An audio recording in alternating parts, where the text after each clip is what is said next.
Hi there. Several of you have asked for a recorded version of our Sunday night online Bible study on the Gospel of Mark because either it's not a good time for you or you may have had to miss some sessions. I don't have a great way to accomplish that, so what I'm going to do is record a 5 to 10 minute summary teaching on the passage we will be covering each Sunday night. The video will be posted to our Facebook page, YouTube channel, website, and will also be available in podcast format for you to listen to on Monday morning. Hopefully, that way you can watch it or listen to it whenever and wherever is most convenient for you. I'd like to start off with a little bit of context to help paint a picture for us and then move into Mark 1:1. So, to start off, the only thing we know for sure when we think about the Gospel of Mark with any certainty in terms of date or authorship or the location of the writing is that Mark was written by a believer in the middle of the 1st century, somewhere in the Roman Empire. Now, I know this isn't a lot for us to go on, but a definitive consensus among scholars on any of those points is difficult to come by. There's some information within the text itself that gives us some clues, and there is also church tradition that can help give some clarity. But the bottom line is that scholarship hasn't worked out anything for sure. In fact, like many other fields of study, what we are really doing is taking the best possible guess with the information that's provided to us. My best guess, based on the history, both written and oral, church tradition, the information that we have from the text itself, and the information that we have from other biblical sources like the book of Acts and the Gospels of Matthew and Luke, is that Mark is probably a 2nd-generation disciple of Peter who used Peter as his primary source along with other oral tradition to write from Rome sometime after Peter's death between 64 and 75 AD. Based on the evidence, that's my best guess.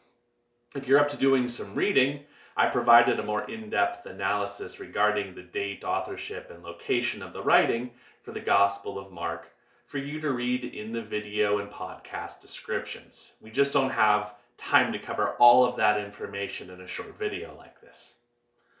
With that in mind, I'd like for us to turn together and look at Mark chapter 1, verse 1 to start off our study. It says, "The beginning of the gospel of Jesus Christ, the Son of God." Mark begins his gospel with a statement about the gospel and its object, namely Jesus.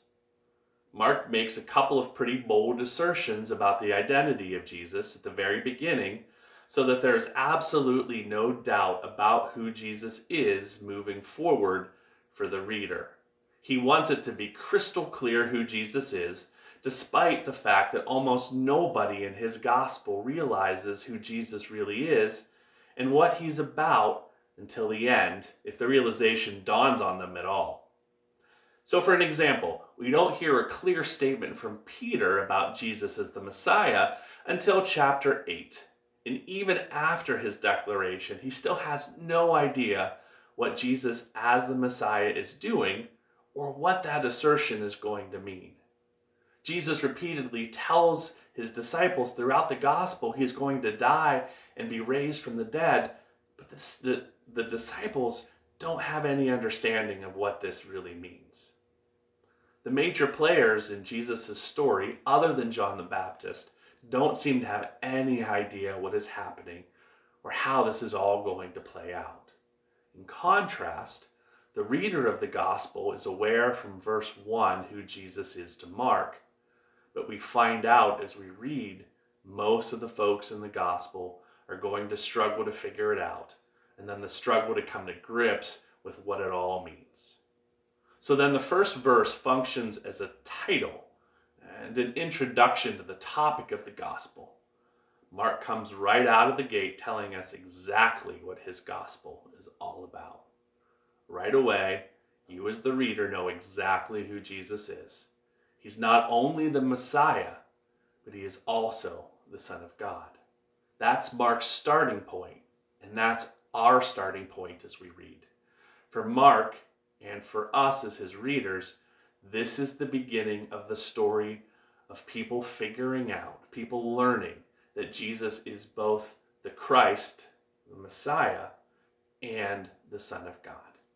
Thanks so much for spending time in the Gospel of Mark with me today. Next time, we're going to be looking at Mark chapter 1, verses 2 through 8. Until then, may the God of hope fill you with all joy and peace in believing, so that by the power of the Holy Spirit, you may abound in hope.